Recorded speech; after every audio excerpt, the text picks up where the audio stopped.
Hi and hello there Capricorn, welcome new subscribers, returning instant buyers, thank you sa inyong walang sawang love at support for me. Kung di nyo pa alam meron pa tayo channel, link down below sa ating description box. If interesado, i-click lamang yung link na yan para kayo ay mapunta there at araw-araw ay nag-upload tayo ng collective readings for all signs every day. At yung lahat ng gender dito ha, babae, lalaki, LGBT, lahat ay welcome. Pwede rin pong i-switch ang mga roles dahil possible magkapalit-palit kasi general reading ito. At the end of the day, lahat ay may free will na free yung gamitin anytime, anywhere. So, let's go ahead and check these messages para sa'yo, Capricorn. So, guys, cross-watchers ni Capricorn, welcome ka rin. May Capricorn placement sa Nita/birth chart, welcome din kayo. So, let's go ahead and check these messages para sa'yo, Capricorn.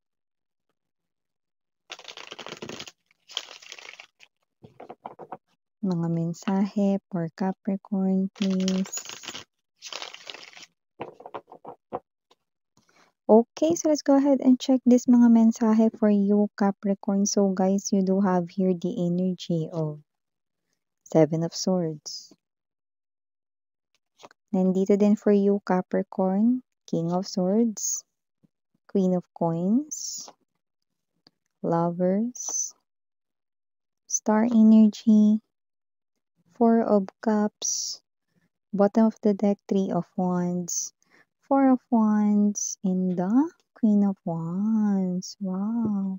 Mukhang Capricorn meron ka rito na matagal mo ng dream related sa gustong bilhin. Something na mahal, something na alam mo yung parang ang presyuhan is yung house and lot, dream car, no?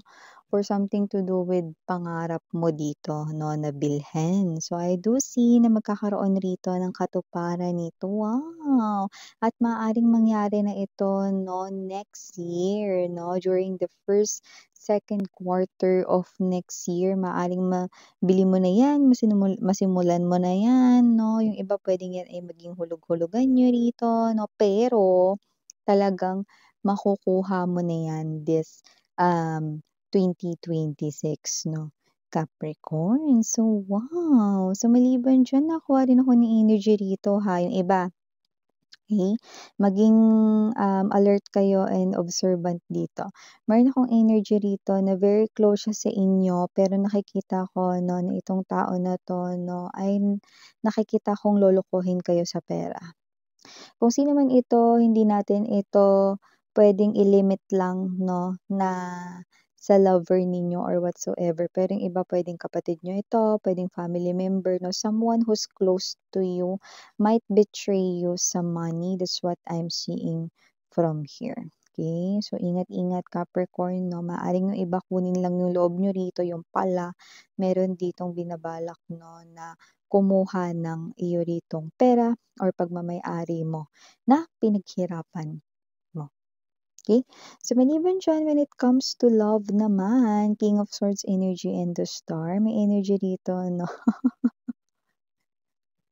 This person can offer a lot of love, pero hindi niya lang alam paano yan i-express. Your person here is someone who appears to be na parang someone with authority, pwedeng boss siya sa isang company or someone right here, no, na medyo um, ang energy niya kasi is very direct siya kapag siya ay nagsasalita, especially 'pag may kinalaman sa work. But when it comes to love, parang siya yung klase ng energy 'no, na nauutal or siya 'tong klase ng energy 'no, na hindi niya alam paano i-express yung pagiging romantic 'no. Ang cute naman nitong energy na 'to, but definitely lumalabas siya dito bilang man of your dreams or woman of your dreams. Others of you are already connecting with this person, maaaring wala pa nga lang na deeper connection na nangyayari sa inyo, pero andiyan na siya sa world mo, no? Marami-rami sa inyo, andiyan na siya sa life mo. Pwedeng katrabaho mo siya, ganyan, no? Or nakakasalamuha mo siya, no? Madalas. Yun yung nakikita natin dito. And para naman sa mga lovers dyan, like magka-in relationship na kayo, like may relationship na kayo, nakikita natin dito, no? Yung energy na meron kayo ritong success when it comes to your money, coins 'no, so nakikita natin dito. So meron kayo rito 'no, na energy na puwede kayong magnegosyo kasi ito talaga ay kikita, 'yan 'no.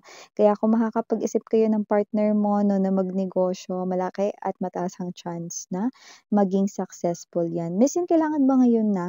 Kasi wala pa kaming pera, 'yan 'no, maaaring iniisip mo 'yan ngayon 'no. Well 'no, kahit pa 'yan ay simulan ninyo 'no, sa susunod na 10 taon, okey lang. Kasi nakikita ko rito that both of you 'no, meron kayo rito na energy, hindi niyo lang siguro alam, 'di lang kayo aware, pero may energy kayo rito 'no, na may success talaga sa energy ninyo when it comes to money 'no, kayong dalawa. So, kahit kailan niyo 'yan simulan, kahit simulan niyo 'yan ngayon, simulan niyo 'yan sa susunod na buwan, susunod na taon, kahit na sa susunod pa na 10 taon 'no, magiging successful pa rin 'yan or magiging matagumpay. Okay, sorry about that mga babes 'no, I need to pause lang. Pero ituloy na natin kung ano yung pinag-uusapan natin dito 'no. So, ang ganda. So, maliban diyan, meron din tayong nakukuha iba namang energies 'no, pero sa love rin. I do see 'no, na mukhang natagpuan niyo na talaga yung the one for you guys. Yung iba bago pa lang kayo sa connection ha, pero ang ganda kasi magtutuloy-tuloy ito sa future 'no. Tingnan mo, sa lahat ng mga Four of Cups energy, ito yung walang tapon talaga. So, there's this equal reciprocity, equal give and take na nakikita natin dito. So, I do see na magtutuloy-tuloy talaga ang inyo rito 'no, na magandang samahan 'no. Sa future, nakikita natin dito, Capricorn 'no, at maaaring iyan talaga ay mauwi sa marriage or kasalan dito, 'yan 'no. Ba't hinihingal ka miss 'yan? Eh, siyempre nakita ko ng hagdan. Bumaba ka ba miss? Yes, uminom lang ako ng tubig mga babes 'no, kaya natin pinos, okey? Puwede huminga? Commercial ulit. So, yun yung mga babes 'no, Capricorn. So, nakikita natin dito ang ganda ng mga messages of love for you guys 'no. Eh, nakakita rin pala ako dito ng pag-travel sa'yo 'no. So, maaaring mag-travel kayo or makapag-usap-usap 'no. Minsan wala naman kaming usapan, eh, sa GC ng mga friends ko 'no. Yeah, ay alam mo mga babes 'no, puwede rin mga friends mo 'to, pero more likely baka family outing 'to. So, posibleng meron kayo ritong family outing, family gathering, meron ditong family reunion na puwedeng mag-a-outing kayo, basta something to do with relatives and family members. Pero yung iba, puwedeng friends niyo 'to na tinuturing niyo ng family, like yung mga old friends mo, mga matatagal mo ng mga kaibigan since school days mo, whether kahit ano man 'yan, high school, elementary, or college 'no. So, may gano'ng klase ng energies 'no. So, mapag-uusapan niyo 'yan 'no, sa mga darating na mga araw at linggo 'no. And yeah, kung ano man yung plano na 'yan, maaaring ngayon 'yan 'no, na November or December 'yan 'no, na mangyayari, okey? Pero yung pag-uusap about that maaaring sa susunod na mga araw or susunod na mga linggo. So, maliban diyan may energy rin dito 'no, Capricorn, maaaring may mag-suggest sa'yo rito 'no, na posibleng i-try mo at 'pag triny mo, wala! Tsa-tsan! Super makaka-receive ka ng maraming compliments, 'yan 'no. Puwedeng may magsabi sa'yo, "Friend, alam mo bagay sa'yo may bangs." 'Yan 'no, example lang 'yun 'no, at maaaring ikaw 'to ta-try mo 'no, magpagupit ng bangs or magda-download ka ng app para makita mo kung bagay yung bangs or order ka ng mga bangs 'no, na kinakabit lang, kini-clip para makita mo kung bagay 'no. So, example lang 'yun ha, doesn't have to be na all about bangs lang 'no. So, maaaring mag-suggest sa'yo na parang, "Ano kaya friend kung kulayan mo yung hair mo ng ganito, feeling ko bagay sa'yo." Ano, or alam mo feeling ko 'yan, may mga magsa-suggest rito na tingin ko gagawin mo yung ilan sa mga sasabihin nila, pero grabe, makaka-receive kayo ng mga compliments dito 'no. Akala nila may iba ka pang ginawa sa sarili mo, pero yun lang yung ginawa mo rito 'no. Like let's say parang naiba na or nag-improve lalo rito ang iyong physical appearance. Nag-improve 'no, in a positive way. So yan 'no, in other words, maaaring meron ka rin diyang mga makuhang mga magkaka-crush sa'yo. Yan 'no, Queen of Wands energy. Capricorn. So, maliban diyan guys, nakakuha rin ako ng energy rito, meron pala ritong dunong-dunungan 'no. Hindi naman siya kapatid ni Jollibee pero bida-bida siya. So, kung sino man 'to with the Seven of Swords energy, King of Swords, this person here is someone na, puwedeng ito ay senior or seniority 'no, or puwedeng nauna siya dun sa pinagtatrabahuhan mong kumpanya. Puwedeng, superior, team leader mo ito or whatsoever 'no. So, hindi naman gano'n kataasan yung posisyon niya 'no or dahil matagal lang siya diyan 'no, dunong-dunungan siya rito. Pero nakita ko rito mas maganda rito kung ano yung sinasabi mo or kasi yung iba issue ito na lumalabas dito. So, posibleng ikaw ito 'no na nagsasalita based on tama 'no. Well, this one 'no is puwedeng siya ito na puwedeng siya yung involved diyaan or siya yung at fault, pero maaaring hindi niya yan sabihin. Maraming puwedeng pasakalya siya rito or whatsoever 'no. So, parang magkakaroon rito ng clashing 'no, ng conversations 'no, and puwede talaga na hindi magtampo, parang kainisan ka na niya rito pero, ano naman, 'di ba? Kasi naman 'tong energy na 'to 'no, you're just protecting here yourself, 'di ba? And at the same time kung sino man 'to mga babes 'no, wala dito yung seniority. 'Pag nagkamali 'no, ang tunay na propesyonal, sasabihin na, "Ako yung mali, pasensya ka na." Hindi yung pagdidiinan pa 'no, company yung pinag-uusapan rito, you're working sa iisang company, so dapat tulungan, suportahan, 'di ba? Hindi yung ganito 'no. Alam mo kasi nakikitaan ka niya 'no, that you're smart. May energy siya rito na baka isa kang threat 'no, baka mapalitan mo siya rito sa kanyang posisyon, baka ma-demote siya, ikaw ilagay dun.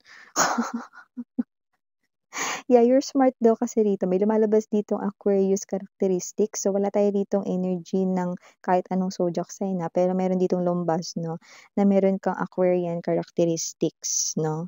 So, lumalabas rito that you're smart talaga 'no, and this person here could be, scared 'no, na baka maungusan mo siya or baka, dito kasi parang ang galing mo kasing magsalita rito 'no, parang medyo uy, 'no, parang natalbogan mo siya. So, parang meron siyang energy ng medyo kinabahan siya 'no, dito. Hindi nga lang very, very light, parang may energy rito na, ay baka maging parehas na kami ng posisyon. Parang ayaw niya ng may tumatabla sa kanya or ayaw niya ng may mas nakakaungos sa kanya. Hayaan mo lang siya basta magtrabaho ka diyan 'no, tsaka it's your time rin naman to shine, 'di ba? Kasi yun naman din talaga yung goal ng lahat, 'di ba? Yung tumaas yung kanilang income salary at saka siyempre yung mag-improve sila sa kanila ritong designation sa work or position or title sa work, 'di ba?